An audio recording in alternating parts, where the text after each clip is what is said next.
Hello friends, आप सभी का अपने एचडीएस ट्यूटोरियल पर स्वागत है। तो देखिए, जेक बोर्ड क्लास 10th का अगला वीकली टेस्ट मैथ का है और अगला वीकली टेस्ट 14 दिसंबर 2024 को होने वाला है। आप सभी लोग अच्छी तरीके से तैयारी कीजिए। यहाँ पर मैं आप सभी को वेरी वेरी इंपॉर्टेंट क्वेश्चन बताने वाला हूँ। सभी क्वेश्चन इंपॉर्टेंट है, प्रैक्टिस कर लीजिएगा। और यहाँ पर जो भी क्वेश्चन आप लोगों को बताने जा रहा हूँ, ना सिर्फ वीकली टेस्ट के लिए इंपॉर्टेंट है बल्कि आप लोगों का फाइनल बोर्ड एग्जाम के लिए इंपॉर्टेंट है। फाइनल बोर्ड एग्जाम फरवरी से शुरू होने वाला है। बहुत इंपॉर्टेंट क्वेश्चन आप लोगों के लिए मैं अपलोड कर रहा हूं। ठीक है, बहुत सारे इंपॉर्टेंट क्वेश्चन अपलोड हो चुका है, कुछ अपलोड हो रहा है। डेली में लाइव लेकर आप लोगों को इंपॉर्टेंट क्वेश्चन बताता हूं। शाम को 7 बजे के आसपास ज्वाइन करना मत भूलिएगा। तो चलिए, इस वीडियो में हम लोग मैथ का इंपॉर्टेंट क्वेश्चन देखते हैं। इस बार आप सभी को 99 का टारगेट लेना है और मैथ में तो 100 का टारगेट लेना है। जितना मैं आप लोगों को क्वेश्चन बताता हूँ सबको प्रैक्टिस कर लेना है। आराम से आपका 100 के नियर आपका नंबर आ जाएगा। तो चलिए हम लोग बढ़ते हैं नेक्स्ट। यहाँ पर पहला नंबर देखिए, हम लोग यहाँ पर टोटल 14 MCQ देखेंगे, फिर 7 आप लोगों के लिए 7 में सब्जेक्टिव क्वेश्चन लाया हूँ। लेकिन आप लोगों का एग्जाम में 10 और 5 10 MCQ और 5 सब्जेक्टिव क्वेश्चन पूछा जाएगा वीकली टेस्ट में। ठीक है, चलिए देखिए नेक्स्ट पहला नंबर देखिए, एक वृत्त की कितनी स्पर्श रेखाएं हो सकती है। मैंने कल भी आप लोगों को बताया था, एक वृत्त की कितनी स्पर्श रेखाएं हो सकती है। अनंत स्पर्श रेखाएं हो सकती है। ठीक है, अनंत। तो यहाँ पर ऑप्शन नंबर चौथा बिल्कुल सही हो जाएगा, अनेक। फिर देखिए नेक्स्ट सेकंड नंबर, एक वृत्त की कितनी समांतर स्पर्श रेखाएं हो सकती है। पहला ऑप्शन है 1, दूसरा 2, तीसरा 3, चौथा अनेक। तो इसका सही आंसर हो जाएगा ऑप्शन नंबर दूसरा 2 समांतर रेखाएं हो सकती है। वृत्त की 2 समांतर रेखाएं, 2 समांतर स्पर्श रेखाएं हो सकती है। जैसे ये वृत्त है, एक दूसरा दोनों समांतर है। ठीक है, तीसरा करेंगे तो देखिए कट गया, तीसरा कट गया, चौथा भी इधर से करेंगे तो भी कट जाएगा। दो समांतर स्पर्श रेखा हो सकता है। फिर देखिए नेक्स्ट अगला तीसरा नंबर, किसी बाह्य बिंदु से एक वृत्त पर कितनी स्पर्श रेखाएं खींची जा सकती है। पहला 1, दूसरा 2, तीसरा 4, चौथा अनेक। तो ये भी मैंने आप लोगों को 2 दिन पहले बताया था। तो इसका सही आंसर हो जाएगा ऑप्शन नंबर दूसरा, 2 स्पर्श रेखाएं खींची जा सकती है। मान लेते हैं एक वृत्त है, यहाँ पर बाह्य बिंदु है, बाह्य बिंदु से 1 स्पर्श रेखा, 2 स्पर्श रेखा ही हम लोग खींच सकते हैं। फिर देखिए नेक्स्ट अगला 4 नंबर, किसी वृत्त की स्पर्श रेखा उसे कितने बिंदुओं पर प्रतिच्छेद करती है। किसी वृत्त की स्पर्श रेखा उसे कितने बिंदुओं पर प्रतिच्छेद करती है। पहला 1, दूसरा 2, तीसरा 3, चौथा 4। तो इसका सही आंसर हो जाएगा ऑप्शन नंबर पहला 1। एक वृत्त है। ठीक है, स्पर्श रेखा यहाँ से पार होगा। ठीक है, तो एक बिंदु पर प्रतिच्छेद कर रहा है, एक बिंदु। चलिए नेक्स्ट अगला देखिए 5 नंबर, वृत्त की छेदक रेखा उसे कितने बिंदुओं पर प्रतिच्छेद करती है। देखिए एक वृत्त है, प्रतिच्छेदक रेखा यहाँ से खींच देंगे बीचों बीच, तो कितना जगह छेद किया, 1, 2 जगह प्रतिच्छेद किया, तो यहाँ पर 2 सही आंसर हो जाएगा। ऑप्शन नंबर दूसरा बिल्कुल सही हो जाएगा। फिर देखिए नेक्स्ट अगला 6 नंबर, वृत्त को 2 बिंदुओं पर प्रतिच्छेद करने वाली रेखा को कहते हैं। देखिए जस्ट ऊपर 5 नंबर का उल्टा है, वृत्त की 2 बिंदुओं पर प्रतिच्छेद करने वाली रेखा को स्पर्श रेखा कहते हैं, छेदक रेखा कहते हैं। पहला दूसरा दोनों, इनमें से कोई नहीं। तो इसका सही आंसर हो जाएगा ऑप्शन नंबर दूसरा, छेदक रेखा कहते हैं। ठीक है, अगर एक बिंदु पर रहता तो स्पर्श रेखा, 2 बिंदु पर है इसलिए छेदक रेखा। फिर देखिए नेक्स्ट अगला 7 नंबर, 10 सेंटीमीटर के वृत्त की 2 समानांतर स्पर्श रेखाओं के बीच की दूरी क्या होगा। पहला 10 सेंटीमीटर, दूसरा 20 सेंटीमीटर, तीसरा 30 सेंटीमीटर, चौथा 40 सेंटीमीटर। तो इसका सही आंसर हो जाएगा ऑप्शन नंबर दूसरा, 20 सेंटीमीटर। फिर देखिए नेक्स्ट अगला 8 नंबर, आर त्रिज्या वाले वृत्त का क्षेत्रफल बताइए। आर त्रिज्या वाले वृत्त का क्षेत्रफल, यानी कि वृत्त का क्षेत्रफल का फॉर्मूला क्या होता है। पहला ऑप्शन है पाई r², दूसरा हाफ पाई r², तीसरा 2πr और चौथा 1/4 पाई r²। तो इसका सही आंसर हो जाएगा ऑप्शन नंबर पहला, पाई r² वृत्त का क्षेत्रफल का फॉर्मूला होता है। फिर देखिए नेक्स्ट अगला 9 नंबर, आर त्रिज्या वाले वृत्त का परिमाप। आर त्रिज्या वाले वृत्त का परिमाप पाई r², हाफ पाई r², 2πr या 1/4 पाई r²। यहाँ पर देखिए वृत्त का परिमाप बताना है। वृत्त का परिमाप क्या होता है, वृत्त का परिमाप होता है 2πr। फिर देखिए नेक्स्ट अगला 10 नंबर, आर त्रिज्या वाले अर्धवृत्त का क्षेत्रफल। अर्धवृत्त का क्षेत्रफल, पहला पाई r², दूसरा हाफ पाई r², तीसरा 2πr, चौथा 1/4 पाई r²। तो इसका सही आंसर हो जाएगा ऑप्शन नंबर दूसरा, हाफ पाई r²। अर्धवृत्त का क्षेत्रफल हाफ पाई r²। फिर देखिए नेक्स्ट अगला 11 नंबर, आर त्रिज्या वाले वृत्त का प्रथम चतुर्थांश का क्षेत्रफल, प्रथम चतुर्थांश यानी कि एक वृत्त है, इसको 4 बराबर भाग में बांटेंगे और पहला भाग का क्षेत्रफल क्या हो जाएगा, इसको कितना भाग में बांटे हैं, 4 भाग में, तो पाई आर स्क्वायर को हम लोग 1/4 से गुना कर देंगे तो आंसर हो जाएगा 1/4 पाई आर स्क्वायर। देखिए ऑप्शन नंबर चौथा बिल्कुल सही हो जाएगा, कोई दिक्कत नहीं है। फिर देखिए नेक्स्ट अगला 12 नंबर, आर त्रिज्या वाले अर्धवृत्त का परिमाप, अर्धवृत्त का परिमाप क्या है, इस तरीके से अर्धवृत्त रहता है, यहाँ पर ये तो है ही, साथ में यहाँ पर भी लाइन रहता है, व्यास को जोड़ा जाता है, ठीक है। तो यहाँ पर देखिए पहला देखिए 1/2 पाई आर, दूसरा हाफ पाई आर स्क्वायर, तीसरा 2 पाई आर और चौथा पाई आर प्लस 2r। तो इसका सही आंसर हो जाएगा ऑप्शन नंबर चौथा, pi r plus 2r, pi r plus 2r, ठीक है।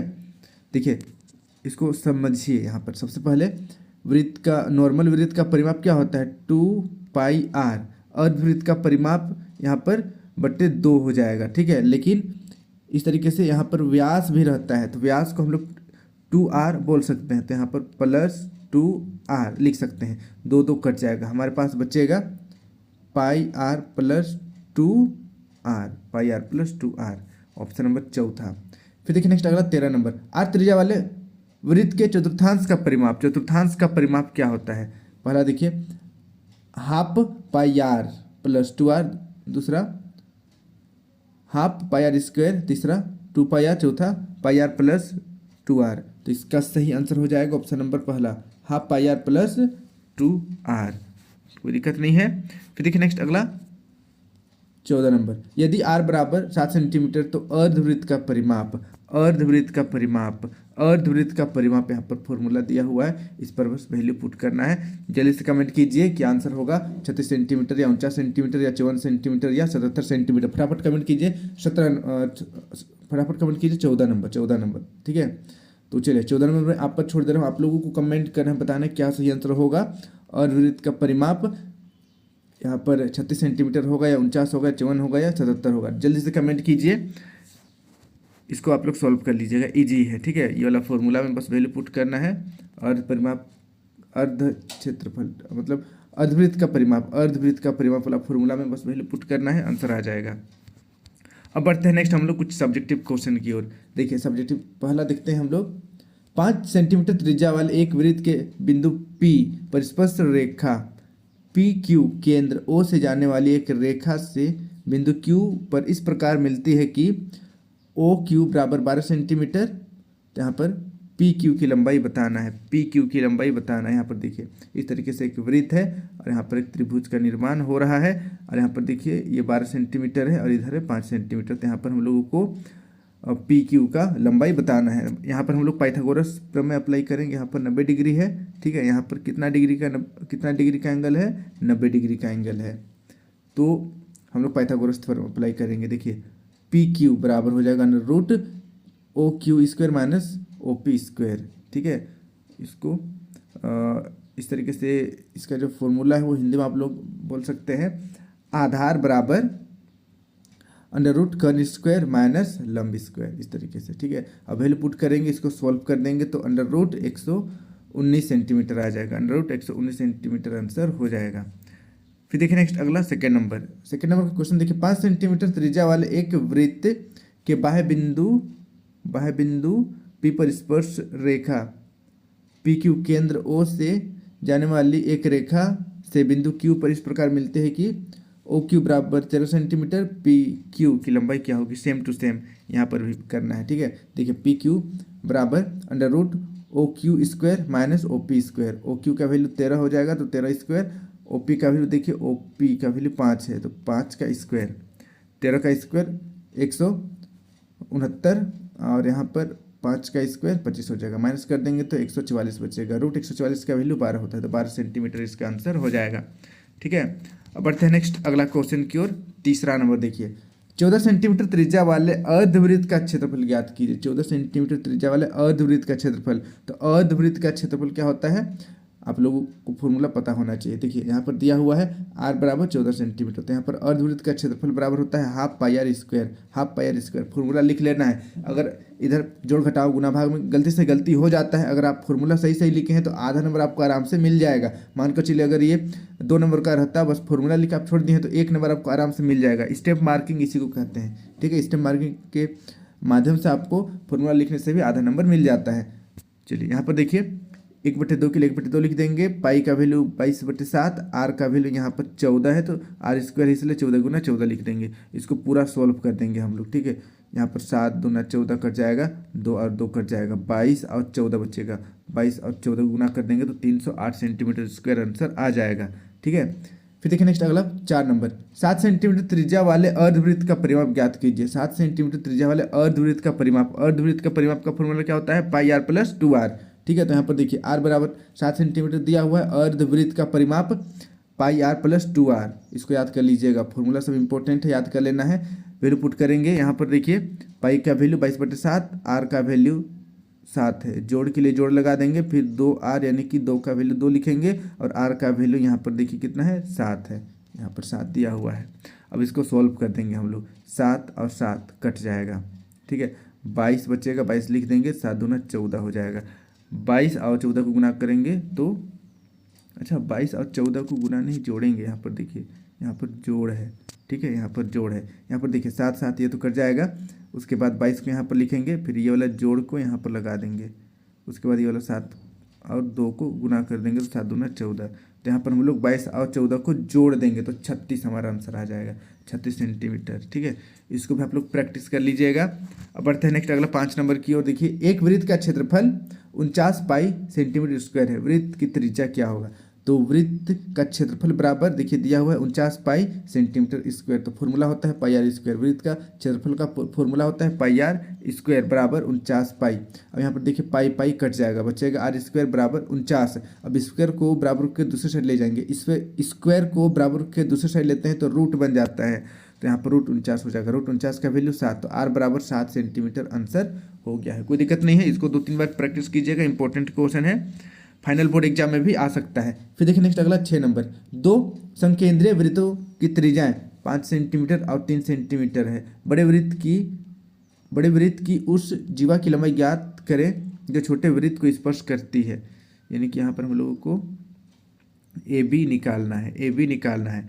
तो यहाँ पर देखिए क्योंकि ओ पी लंब ए बी है, कोई दिक्कत नहीं है। यहाँ पर देखिए समकोण त्रिभुज ए ओ पी में अगर हम लोग देखेंगे तो यहाँ पर ए पी स्क्वायर बराबर O A square minus O P square, यहाँ पर पाइथागोरस थ्योरम, ठीक है, पाइथागोरस थ्योरम अप्लाई होगा।